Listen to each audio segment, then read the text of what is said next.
Assalamualaikum warahmatullahi wabarakatuh. Perkenalkan, nama saya Gus Salim, mahasiswa jurusan Ilmu Komunikasi kelas B angkatan 2018. Pada kesempatan kali ini, kita akan membahas mengenai situational crisis communication crisis.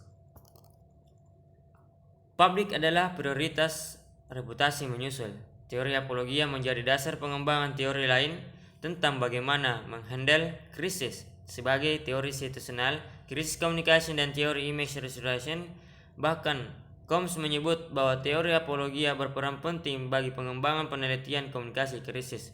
Teori ini memiliki kesamaan prinsip mengatasi krisis, yaitu prioritas utama atau pertama adalah keselamatan stakeholder dengan mencegah stakeholder dari bahaya kerusakan atau kerugian fisik, ekonomi, sosial, budaya, dan psikologi.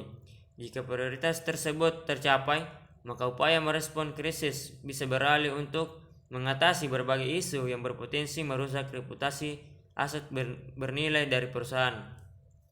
Krisis dan reputasi. Teori SCC membantu praktisi PR sebagai manajer krisis untuk mengukur situasi krisis guna menguji tingkat ancaman terhadap reputasi organisasi.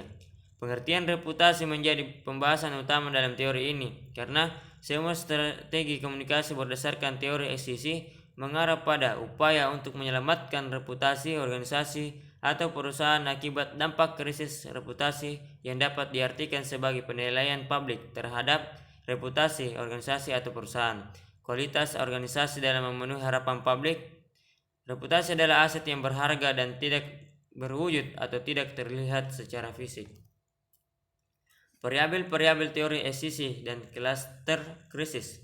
Teori situational crisis communication menjelaskan 3 variabel dalam situasi krisis yang berpotensi mempengaruhi reputasi organisasi, yaitu: yang pertama, penanggung jawab krisis pertama initial crisis responsibility, tingkat tinggi rendahnya atribusi publik terhadap tanggung jawab organisasi atau seberapa besar kepercayaan publik bahwa krisis terjadi karena perilaku organisasi.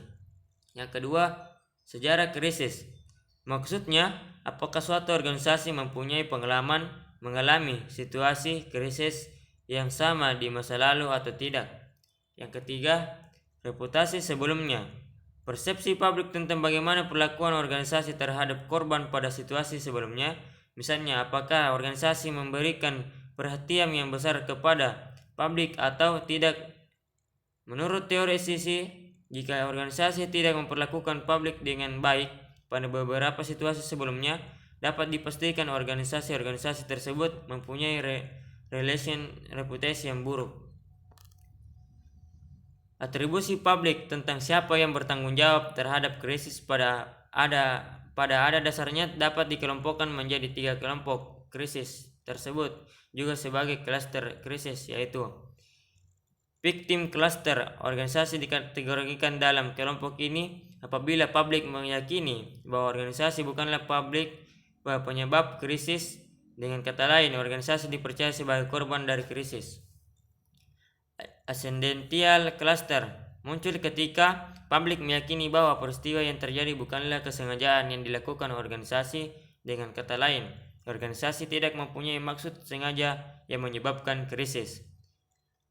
Accidental cluster terjadi apabila organisasi diatribusi sebagai penyebab terjadinya krisis, artinya krisis terjadi karena kesalahan. Mungkin cukup sekian dari saya, kurang dan lebihnya mohon dimaafkan. Assalamualaikum warahmatullahi wabarakatuh.